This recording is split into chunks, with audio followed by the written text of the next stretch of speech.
रोजगार करेंगे, अपना खुद का बिजनेस करेंगे। इसके लिए स्किल डेवलपमेंट का कार्यक्रम शुरू किया है।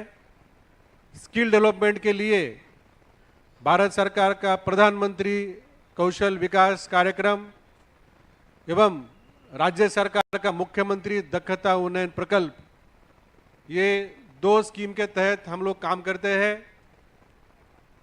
पिछले 2 साल से हमने राज्य सरकार जो मंत्री दक्षता उन्नयन प्रकल्प है उसमें काम करना शुरू किया। उसका उद्देश्य है कि राज्य में अगले 5 साल 85,000 युवाओं को स्किल डेवलप करके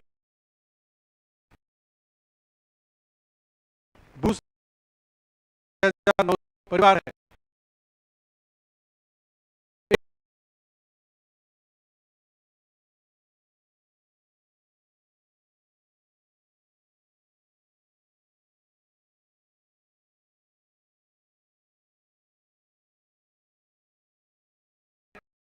रुपया इसके लिए मंजूर।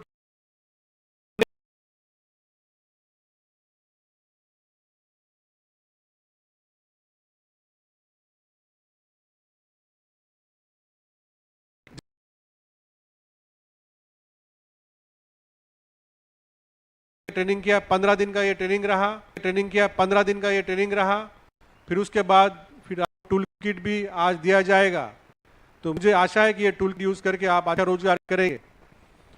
और ये जो स्किल डेवलपमेंट प्रोग्राम है केवल ब्रू समुदाय तक सीमित नहीं है। यहाँ मैं देख रहा हूँ कि हमारे ढलाई जिले से, पूरे जिले से ही लोग आए हैं। मैं आप सभी को अनुरोध करूंगा कि हमारे ब्लॉक डेवलपमेंट ऑफिस में आप जाइए। अनुरोध करूंगा कि हमारे ब्लॉक डेवलपमेंट ऑफिस में आप जाइए, वहाँ पे हमारे